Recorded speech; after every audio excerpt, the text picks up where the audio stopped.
सभी लोगों को सबसे पहले गुड मॉर्निंग। और आज का जो हमारा टॉपिक रहेगा वो रहेगा बीपीएससी सीडीपीओ में, ठीक। और बीपीएससी सीडीपीओ स्पेशली समझ लीजिए, ये जो करंट अफेयर्स का जो बोझ है ना लोगों का कि करंट अफेयर्स कहाँ से आएगा, कहाँ से आएगा, कहाँ से नहीं आएगा, इसका मैं टेंशन दूर कर देता हूँ। और जो मैं आपको करंट अफेयर्स की टॉपिक करा रहा हूँ बस उसको कर लीजिए, उसके अलावा कुछ मत करिए। मैं टॉपिक वाइज करंट अफेयर्स लेके आऊंगा, जैसे कि आज मैंने कुछ छांटे हैं करंट अफेयर्स स्पोर्ट्स से। आज का जो हमारा टॉपिक है वो है स्पोर्ट्स करंट अफेयर्स। इससे आपको आने वाले पूरी एग्जाम में बीपीएससी हो या सीडीपीओ हो, इनमें क्वेश्चन देखने को मिलेंगे, इससे बाहर तो नहीं मिलेंगे, क्योंकि ये मैंने अपने अनुभव से छाटे हैं। जिसको एग्जाम मैंने जिस तरीके से मैंने करंट अफेयर्स की तैयारी की है उस तरीके से मैंने आपको प्रस्तुत करने की कोशिश की है कि आपके सामने मैं वैसा ही करंट अफेयर्स लेके आऊं ताकि आपको आने वाले एग्जाम में काफी हेल्प हो जाए। तो मेरे हिसाब से देखिए, ज्यादातर बात मेरी आप सुनने पे गौर करिएगा, क्योंकि लिखा हुआ जो चीज है आपको हर चीज समझ में नहीं आएगा, क्योंकि जल्दी जल्दी में लिखा गया है तो हर चीज समझ में नहीं आएगा। तो जो मैं बोल रहा हूँ उसको आप सुनने की कोशिश करिएगा। मैंने भी इसी बुक से बनाए हैं, एडुटेरिया करंट अफेयर्स से बनाए हैं, ठीक। करंट अफेयर्स तो करंट अफेयर्स है, चाहे स्पीडी का लो चाहे एडुटेरिया का लो, तो मैंने एडुटेरिया से बनाए हैं, ठीक। तो आई होप आपको ये लेक्चर पसंद आएगा। अगर पसंद आएगा तो इसको पूरा देखिएगा और शेयर करिएगा। एक बार मैं चेक कर लेता हूँ। तो चलिए, आरएम गुरु के ऑनलाइन लर्निंग प्लेटफॉर्म पे आपका स्वागत है। मैं शंकर कुशवाहा आपके सामने आज का टॉपिक लेके आया हूँ स्पोर्ट्स करंट अफेयर्स, ठीक।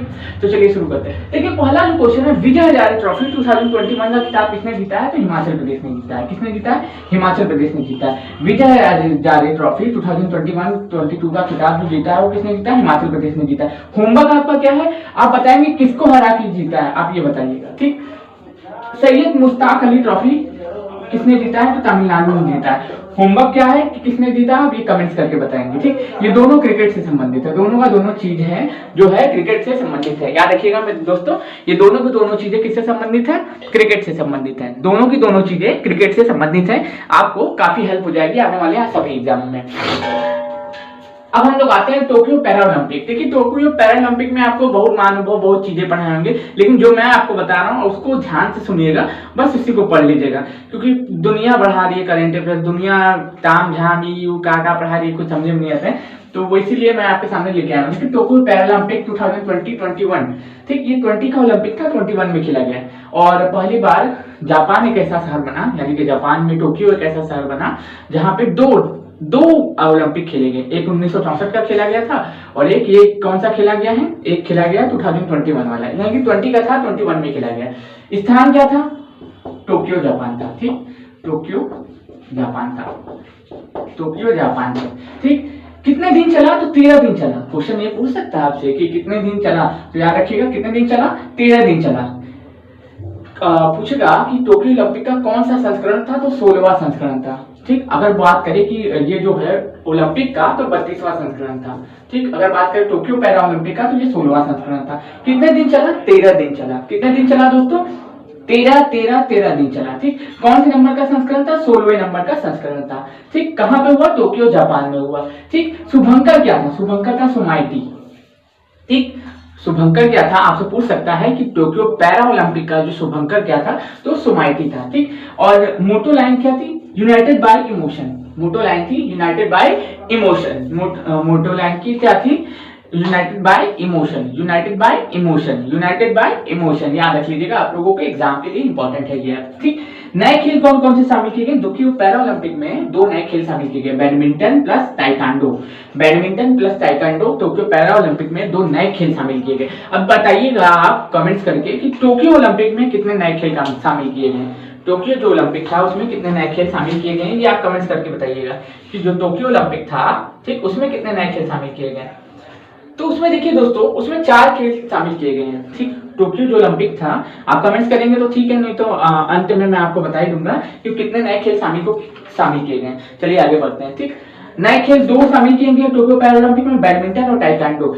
पड़ोसी देश, देखिए 5 देश शामिल हुए हैं इसमें, 5 देश शामिल हुए, लेकिन हमारे जो पड़ोसी देश है ना, हम उनको इंपॉर्टेंट रखेंगे, उनके बारे में बताएंगे। भूटान और मालदीव, ये टोक्यो पैरा ओलंपिक में प्रथम बार पार्टिसिपेट किए हैं। टोक्यो पैरा ओलंपिक में प्रथम बार पार्टिसिपेट करने वाले अगर कोई पूछे कि कौन से देश थे, भारत के पड़ोसी देश कौन कौन से थे, तो भूटान था और मालदीव था। मालदीव की कैपिटल माले है और भूटान की कैपिटल थिम्पू है, याद रख लीजिएगा।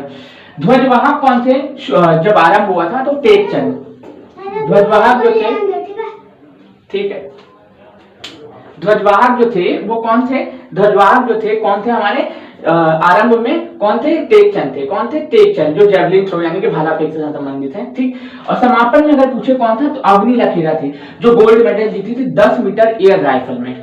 10 मीटर एयर राइफल में गोल्ड मेडल जीतने वाली प्रथम भारतीय अगर पैरा ओलंपिक में पूछे तो कौन थी? अवनी लखेरा थी, जो दो मेडल जीतने वाली इकलौती खिलाड़ी बनी है। ठीक, पैरा ओलंपिक में। ठीक, पैरा ओलंपिक में आप याद कर लीजिए। इसको एक बार रिवाइज कर लेते हैं यहाँ से यहाँ तक, फिर उसके बाद आगे बढ़ते हैं। इसके बाद थोड़ा सा पहले इसको पढ़ लेते हैं। फिर देखिए, बिहार से दो लोग थे जो मोस्ट इंपोर्टेंट हो जाता है हमारे बीपीएससी और सीडीपीओ के लिए। बिहार से थे एक शरद कुमार। ठीक, शरद कुमार जो कांस्य मेडल लाए हैं ऊंची कूद में। ठीक, बिहार के थे, एक मुजफ्फरपुर के खिलाड़ी थे जिनका नाम था शरद कुमार। टोटल हम लोगों ने 19 मेडल जीता है, याद रखिएगा 19 मेडल जीता है। टोटल पैरा ओलंपिक में हम लोगों ने कितने मेडल जीते हैं? 19 मेडल जीता है। कितने मेडल जीते हैं भैया बताइए तो?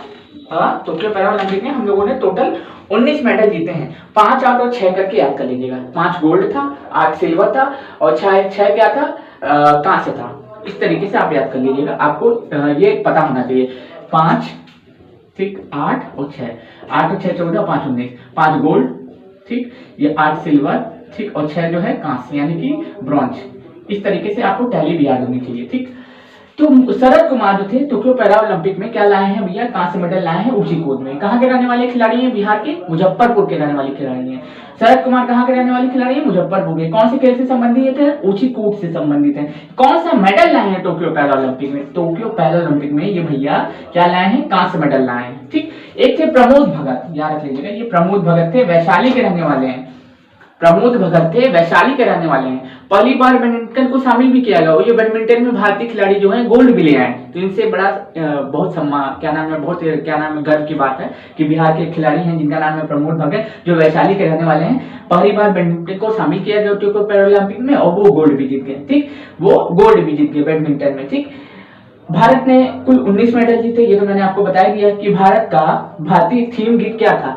अगर आपसे पूछेगा कि टोक्यो पैरा ओलंपिक का भारतीय थीम गीत क्या था, तो कर दे कमाल तू, कर दे कमाल तू, ये टोक्यो पैरा ओलंपिक का थीम गीत था। यहां तक आपको ये आई थिंक समझ में आ चुका होगा। ठीक, अब हम आते हैं टोक्यो ओलंपिक पे। टोक्यो ओलंपिक का आदर्श वाक्य क्या था? अब हम बात कर रहे हैं टोक्यो पैरा ओलंपिक, मैंने जिक्र कर लिया। अब हम बात किस पे करेंगे? टोक्यो ओलंपिक पे। टोक्यो ओलंपिक पे, ठीक, टोक्यो ओलंपिक में हम लोग बात कर रहे हैं, आदर्श वाक्य था faster stronger together.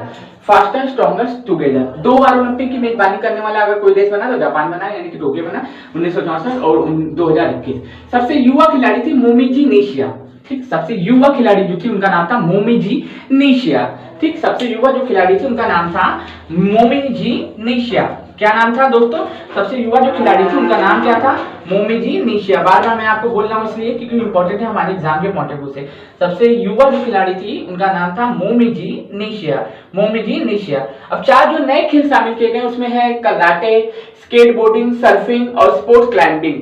Karate, skateboarding, surfing और स्पोर्ट क्लाइंबिंग, ये 4 जो नए खेल शामिल किए गए हैं टोक्यो ओलंपिक में। टोक्यो पैरा ओलंपिक में बात करें तो 2 नए खेल शामिल किए, बैडमिंटन प्लस ताइक्वांडो। अगर टोक्यो ओलंपिक में बात करें तो 4 नए खेल शामिल किए गए हैं। 4 नए खेल शामिल किए गए हैं। पहला क्या है? Karate, suffering, skateboarding, karate, suffering, skateboarding और क्लाइंबिंग। ठीक, क्लाइंबिंग, ये 4 चीजें थी। अब हम बात करते हैं कि भारत की ओर से एक ऐसी खिलाड़ी जो क्या नाम है, आपसे पूछेगा भैया तलवारबाजी में पार्टिसिपेट करने वाली पहली भारतीय महिला कौन थी? पहली भारतीय खिलाड़ी कौन थे? तो उनका जो नाम क्या था? भवानी देवी। ठीक, भवानी देवी तलवारबाजी में पार्टिसिपेट की। पहले कोई मेडल नहीं ला पाई लेकिन पार्टिसिपेट तो की ना।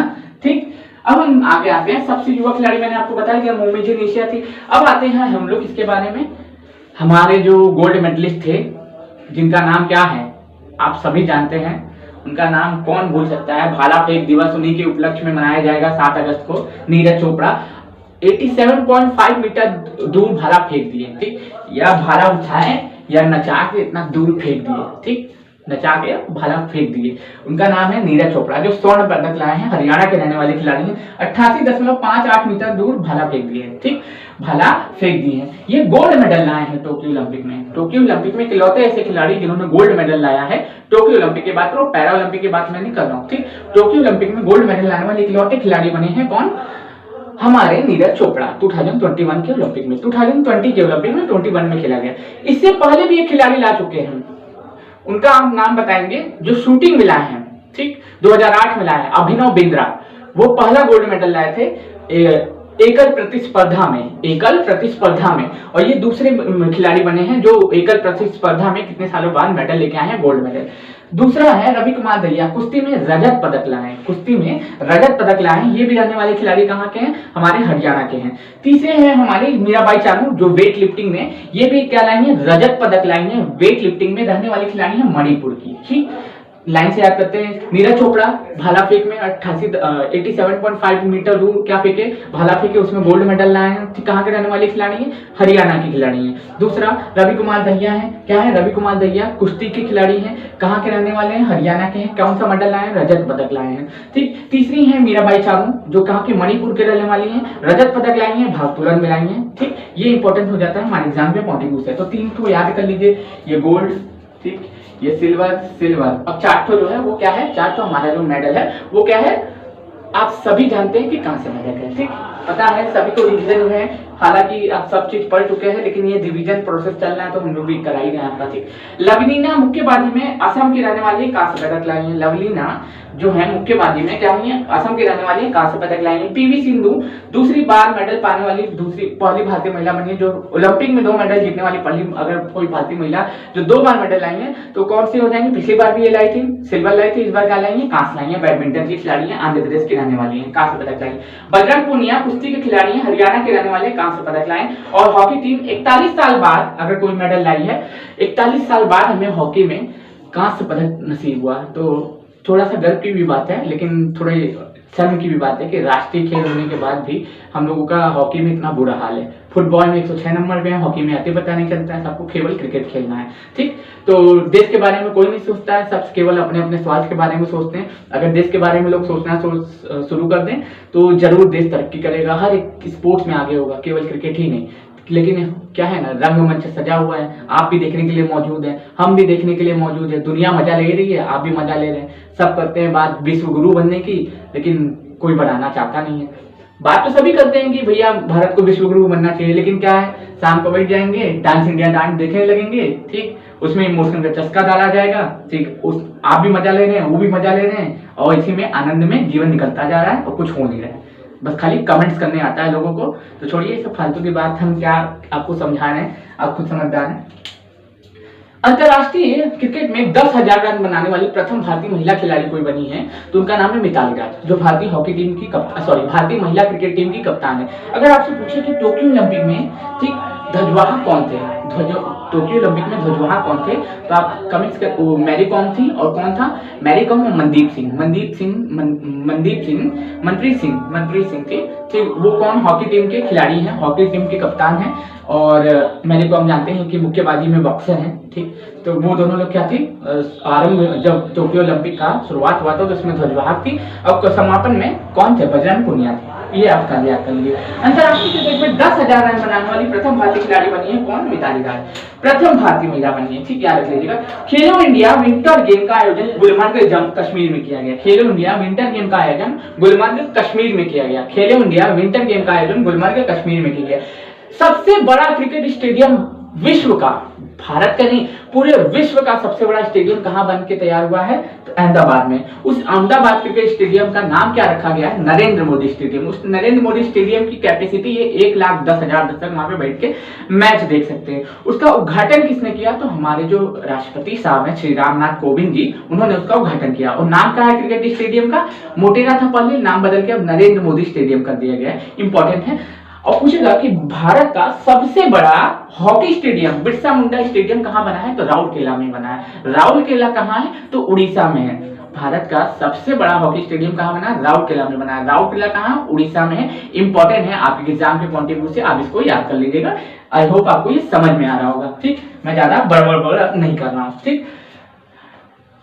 ये देश सबसे बड़ा हॉकी स्टेडियम, ये मैंने बता दिया, ठीक, बिरसा मुंडा बता दिया। ऑस्ट्रेलियन ओपन 2022 का पुरुष एकल का खिताब कौन जीता है, तो ऑस्ट्रेलियन ओपन 2022 का जो क्या खिताब जीता है वो राफेल नडाल ने जीता है। किसने जीता है, राफेल नडाल ने जीता है। ऑस्ट्रेलियन ओपन 2022 का जो है खिताब कौन जीता है, राफेल नडाल जीता है, पुरुष एकल का खिताब। महिला एकल का आप कमेंट्स करके बताइएगा, ठीक। ये 2022 का अगर ऑस्ट्रेलियन ओपन का खिताब आपसे पूछे तो कौन जीता है? राफेल नडाल जीते हैं। आप ये कमेंट्स करके बताइएगा राफेल नडाल कहाँ के खिलाड़ी हैं और महिला एकल का खिताब इसमें कौन जीता है। ये आपका होमवर्क रहेगा, ठीक। और अब यूएस ओपन 2021 का खिताब मेल में डेनियल मेलडेव जीते हैं। मेल में यूएस ओपन 2021 का खिताब डेनियल मेलडेव जीते हैं और एमा रद्दुकानु महिला एकल में जीती हैं। ये हमारे एग्जाम के पॉइंट ऑफ व्यू से इंपॉर्टेंट हो जाएगा आप लोगों के लिए। आप लोग आई होप इसको ध्यान से सुन रहे होंगे, समझ रहे होंगे और इसको आप अच्छे परफॉर्म करेंगे, ठीक। गोल्डन वीजा पाने वाले, मतलब कि गोल्डन वीजा पाने वाले पहले अगर भारतीय पूछे तो संजय दत्त थे, जो दुबई में 10 साल का जो वीजा मिलता है ना, जिसको उसको गोल्डन वीजा कहते हैं। तो गोल्डन वीजा पाने वाले दूसरे भारतीय व्यक्ति कौन बने, तो उनका नाम क्या है? उनका जो नाम है आप देख सकते हैं जी ओमिका सिंह है, जो बैडमिंटन के खिलाड़ी हैं, ठीक, बैडमिंटन के खिलाड़ी हैं। अगर आपसे पूछे better person of the year किसे चुना गया है, तो आलिया भट्ट को चुना गया है। किसे चुना गया है? आलिया भट्ट को चुना गया है। आपके एग्जाम पे पहुंचे ये हमारे लिए इंपॉर्टेंट हो जाता है, इसलिए आपको मैंने बताया। अगर बात करें कि टोक्यो ओलंपिक में भारत का स्थान क्या था, टोक्यो ओलंपिक में भारत का स्थान था 48, टोक्यो पैरा ओलंपिक में भारत का स्थान था 24।